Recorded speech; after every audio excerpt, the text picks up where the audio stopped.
Hi, welcome to day 357 of the Bible 365 challenge. I'm reading from Isaiah chapter 39, 40, 41, and Revelations chapter 14. Isaiah chapter 39. Envoys from Babylon. At that time, Marduk-baladan, son of Baladan, king of Babylon, sent Hezekiah letters and a gift, because he had heard of his illness and recovery. Hezekiah received the envoys gladly, and showed them what was in his storehouses: the silver, the gold, the spices, the fine olive oil, his entire armory, and everything found among his treasures. There was nothing in his palace or in all his kingdom that Hezekiah did not show them. Then Isaiah the prophet went to King Hezekiah and asked, "What did those men say, and where did they come from?" "From a distant land," Hezekiah replied. "They came to me from Babylon." The prophet asked, "What did they see in your palace?" "They saw everything in my palace." Hezekiah said, "There is nothing among my treasures that I did not show them." Then Isaiah said to Hezekiah, "Hear the word of the Lord Almighty. The time will surely come when everything in your palace and all that your predecessors have stored up until this day will be carried off to Babylon. Nothing will be left, says the Lord. And some of your descendants, your own flesh and blood, who will be born to you, will be taken away, and they will become eunuchs in the palace of the king of Babylon. The words of the Lord you have spoken is good," Hezekiah replied, for he thought, "There will be peace and security in my lifetime." Isaiah chapter 40. Comfort for God's people. "Comfort, comfort my people, says your God. Speak tenderly to Jerusalem and proclaim to her that her hard service has been completed, that her sin has been paid for, that she has received from the Lord's hand double for all her sins. A voice of one calling in the wilderness, prepare the way for the Lord, make straight in the desert a highway for our God. Every valley shall be raised up, every mountain and hill made low. The rough ground shall become level, the rugged places a plain, and the glory of the Lord will be revealed, and all people will see it together. For the mouth of the Lord has spoken. A voice says, 'Cry out.' And I said, 'What shall I cry?' All people are like grass. All their faithfulness is like the flowers of the field. The grass withers and the flowers fall, because the breath of the Lord blows on them. Surely the people are grass. The grass withers and the flowers fail, but the word of our God endures forever. You who bring good news to Zion, go up on a high mountain. You who bring good news to Jerusalem, lift up your voice with a shout. Lift it up. Do not be afraid. Say to the towns of Judah, 'Here is your God.' See, the sovereign Lord comes with power, and he rules with a mighty arm. See, his reward is with him, and his recompense accompanies him. He tends his flock like a shepherd. He gathers the lambs in his arms and carries them close to his heart. He gently leads those that have the young. Who has measured the water? Who has measured the waters in the hollow of his hand, or with the breadth of his hand marked off the heavens? Who has held the dust of the earth in a basket, or weighed the mountains on the scales, and the hills in a balance? Who can fathom the Spirit of the Lord, or instruct the Lord as his counselor? Whom did the Lord consult to enlighten him? And who taught him the right way? Who was it that not taught him knowledge, or showed him the path of understanding? Surely the nations are like a drop in a bucket. They are regarded as dust on the scales. He weighs the islands as though they were fine dust. Lebanon is not sufficient for altar fires, nor its animals enough for burnt offerings. Before him, all the nations are as nothing. They are regarded by him as worthless and less than nothing. With whom then will you compare God? To what image will you liken him? As for an idol, a metal worker casts it, and a goldsmith overlays it with gold and fashions silver chains for it. A person too poor to present such an offering selects wood that will not rot. They look for a skilled worker to set up an idol that will not topple. Do you not know? Have you not heard? Has it not been told you from the beginning? Have you not understood since the earth was founded?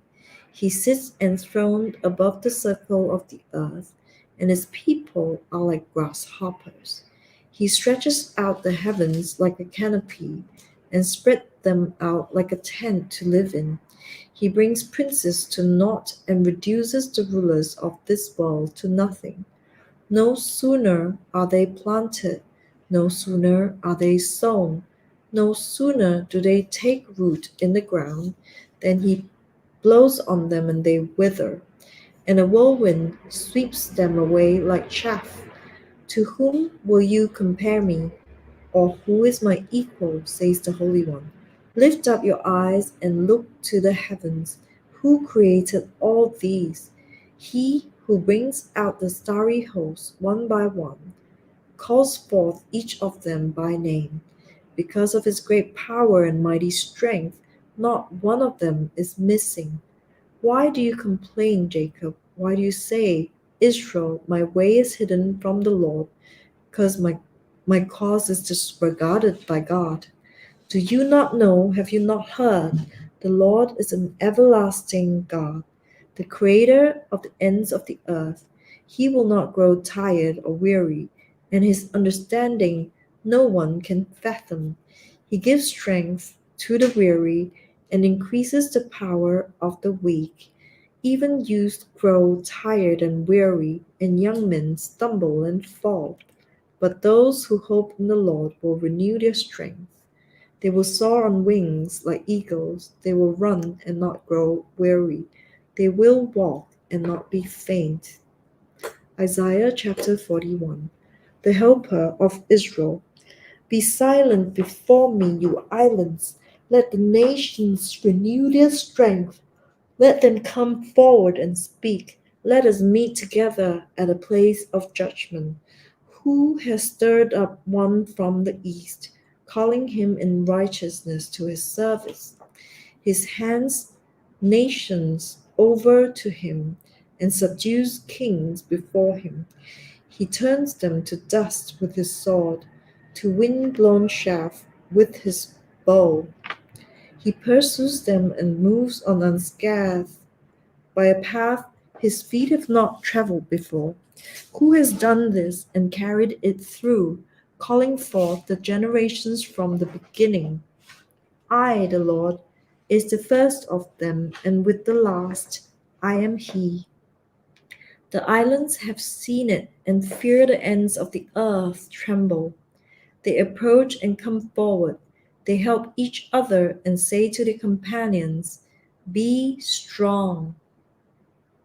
The metal worker encourages the goldsmith, and the one who smooths with the hammer spurs on the one who strikes the anvil. One says of the welding, It is good. The other nails down the idol so it will not topple. But you, Israel, my servant, Jacob, whom I have chosen, you descendants of Abraham, my friend, I took you from the ends of the earth, from its farthest corners I called you. I said, You are my servant, I have chosen you and have not rejected you. So do not fear, for I am with you. Do not be dismayed, for I am your God. I will strengthen you and help you. I will uphold you with my righteous right hand. All who rage against you will surely be ashamed and disgraced. Those who oppose you will be as nothing and perish. Though you search for your enemies, you will not find them. those who wage war against you will be as nothing at all. For I am the Lord your God, who takes hold of your right hand and says to you, do not fear, I will help you. Do not be afraid, you worm Jacob, little Israel. Do not fear, for I myself will help you, declares the Lord your Redeemer, the Holy One of Israel. See, I will make you into a threshing sledge, new and sharp with many teeth. You will thresh the mountains and crush them, and reduce the hills to chaff. You will winnow them, the wind will pick them up, and a gale will blow them away. But you will rejoice in the Lord and glory in the Holy One of Israel. The poor and needy search for water, but there is none.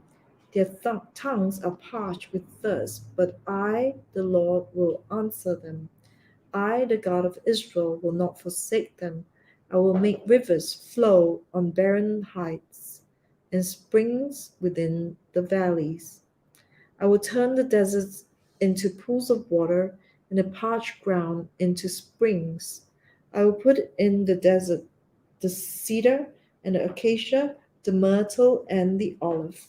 I will set junipers in the wasteland.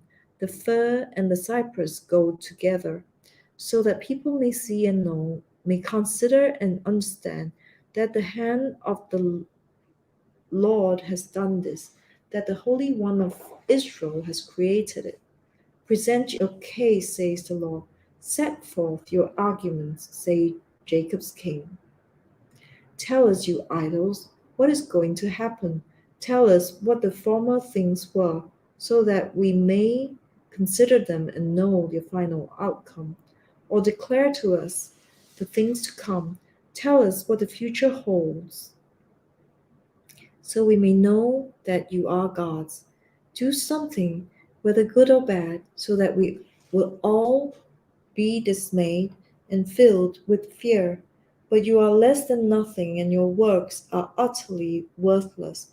Whoever chooses you is detestable. I have stirred up one from the north, and he comes, one from the rising sun who calls on my name. He threads on rulers as if they were mortar, as if they were a potter threading the clay. Who told of this from the beginning, so he could know, or beforehand, so we could say he was right? No one told of this, no one foretold it, no one heard any words from you. I was the first to tell Zion, look, here they are. I gave to Jerusalem a messenger of good news. I took, but there is no one. I look, but there is no one. No one among the gods to give counsel. No one to give answer when I ask them. See, they are all false. Their deeds amount to nothing. Their images are but wind and confusion. Revelations chapter 14. The Lamb and the 144,000. Then I looked, and there was before me the Lamb, standing on Mount Zion, and with him 144,000 who had his name and his father's name written on their foreheads.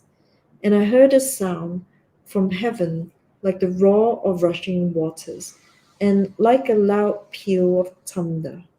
The sound I heard was like that of harpists playing their harps, and they sang a new song before the throne and before the four living creatures and the elders. No one could learn the song except 144,000 who had been redeemed from the earth. These are those who did not defile themselves with women, for they remained virgins. They follow the Lamb wherever he goes. They were purchased from mankind and offered as firstfruits to God and the Lamb. No lie was found in their mouths. They are blameless. The three angels. Then I saw another angel flying in mid-air, and he had the eternal gospel to proclaim to those who live on the earth, to every nation, tribe, language, and people. He said in a loud voice, fear God and give him glory, because the hour of his judgment has come. Worship him who made the heavens, the earth, the sea, and the springs of water. A second angel followed and said, Fallen, fallen is Babylon the Great, which made all the nations drink the maddening wine of her adulteries. A third angel followed them and said, in a loud voice, If anyone worships the beast and its images and receives its mark on their forehead or on their hand, they too will drink the wine of God's fury, which has been poured full strength into the cup of his wrath. They will be tormented with burning sulphurs in the presence of the holy angels and of the Lamb, and the smoke of their torment will rise forever and ever. There will be no rest day or night for those who worship the beast and its image, or for anyone who receives the mark of its name. This calls for patient endurance on the part of the people of God who keeps his command and remain faithful to Jesus. Then I heard a voice from heaven say, Write this, blessed are the dead who die in the heaven from now on.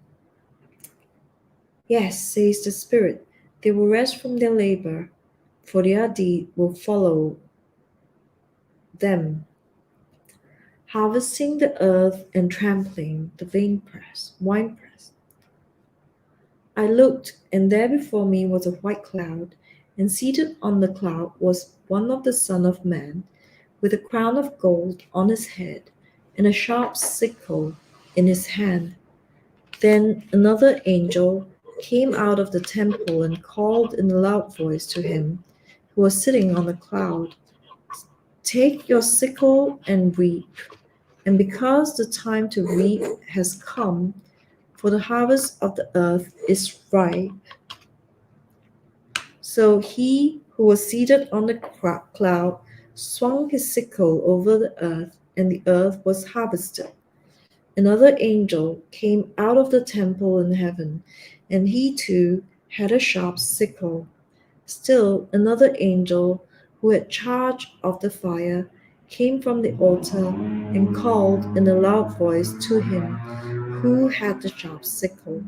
Take your sharp sickle and gather the clusters of grapes from the earth's vine, because its grapes are ripe. The angel swung his sickle on the earth, gathered its grapes, and threw them into the great winepress of God's wrath. They were trampled in the winepress outside the city, and blood flowed out of the press, rising as high as the horses' bridles for a distance of 1,600 stadia. That was day 357 of the Bible 365 challenge I just read. Isaiah chapter 39, 40, 41, and Revelation chapter 14. See you tomorrow.